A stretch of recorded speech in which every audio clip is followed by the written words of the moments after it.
Okay, once we've shaped our raker tips to where they're thin enough to swedge, now we have to go into the swedging process. Our objective when we're swedging a raker is to bend that wedge of metal. We got a good clean, say a 20 to 30 degree angle wedge of metal here, and we'll first hit the tip of it right up here with the hammer, and it bends it over a little bit. Now we have a little bit of a shoulder here, and the next blow of the hammer will be on the shoulder of the that we've just created and bend it over a little bit more. And so each successive strike of the hammer will bend that tip over more and more and shape a uniform, even curve on the bottom side of the raker tip, or the leading edge of the raker tip, so that when the shaving comes along, it'll be lifted evenly and uniformly off of the bottom of the curve.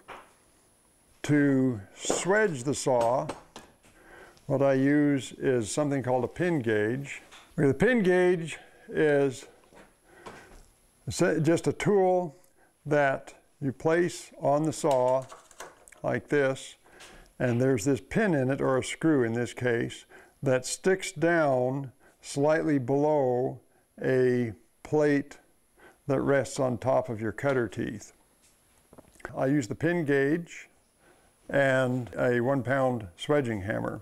And to do that, what I normally do is put the pin gauge on the saw, go back and forth across that particular tooth, and see if the raker tip is higher than the pin. Well, here it is, definitely. You can hear it, you can feel it hitting the tip of that raker.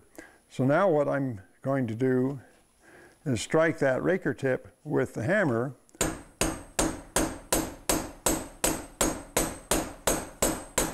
a few times, get a bend started, measure it. It's still too high. So I'll continue striking the tip over and measuring it with the pin gauge until the pin gauge just barely touches it.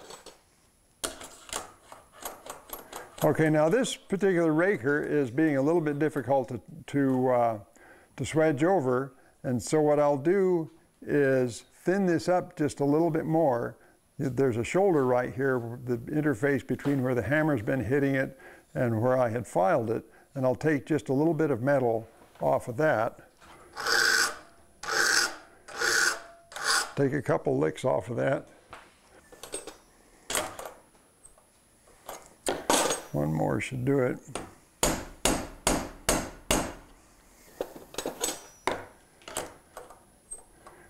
Okay, and what I've done is I've hammered it over to where the pin gauge barely touches that raker tip.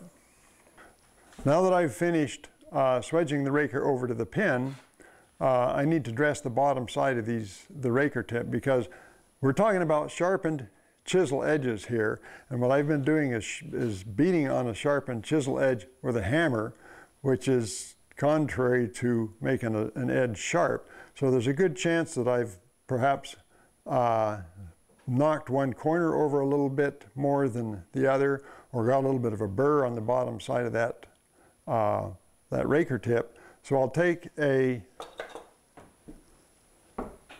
slim taper file like this. This is I think a 6-inch file that I have ground the corners on it safe. That is, I've taken either an axe stone or a grinding wheel, and I've made it so the corners on this file will not cut metal. So they're basically smooth.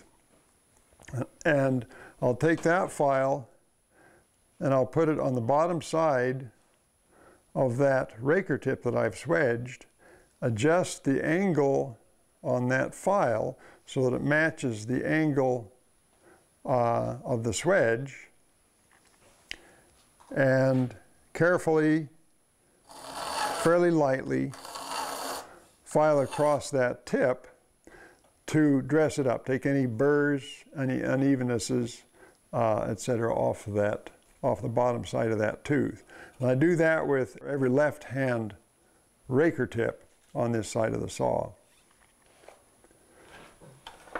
So now that I've got a raker tip that has been swedged to height, I've dressed the bottom of it, I still have the top of it, which is been swedged to the pin, but that's not my final raker height.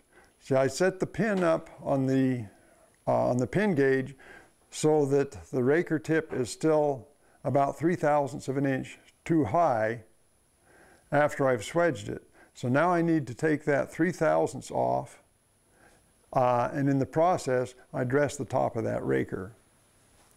And I do that using a tool called a raker gauge, which has a flat filing plate on it that is adjusted so that when I put it over the saw like this and run over the top of it over this filing plate with a file, it dresses the tip of that raker down to the final height that I want it. So the process is making sure that the filing plate is up against the edge of the tooth, put the file on it, and just take off that little teeny bit of raker tip that was sticking up above the plate. And depending on what the height of my raker gauge is, this particular raker gauge for this particular saw is set up at 12/1000ths of an inch below the line between these two cutter teeth.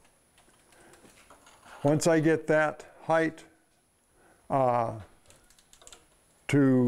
I get that the proper height on this tooth, on this raker tip and all the rest of them, this raker tip, the raker tips on the left-hand side are now finished. They're complete.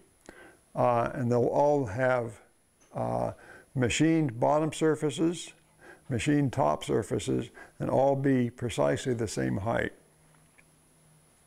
So next what I will do to complete this process is to turn the saw around, and then I'll continue doing the opposite raker tip.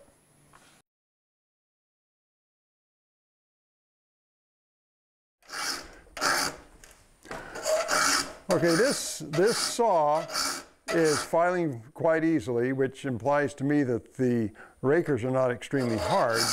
However, you'll occasionally run into saws that have quite hard rakers, and the result of a hard raker is that the steel is enough more brittle that when you swedge it, there's a good chance of breaking off the raker tips. If I have a saw that's filing very hard, so that after just a few strokes my file starts slipping, or if I find that with a new file I'm starting to wipe the teeth off of the file, then that's a red flag that this saw is probably pretty hard and I will need to heat treat it.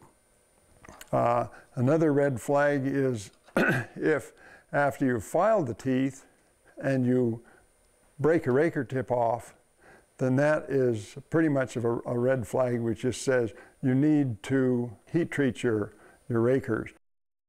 When you're using a torch for heating your rakers like this, you have to be aware of what part of the flame you're using, because if you hold this part of the flame here that's got the bright blue color to it, that's an oxygen deficient part of the flame and it won't let your colors develop.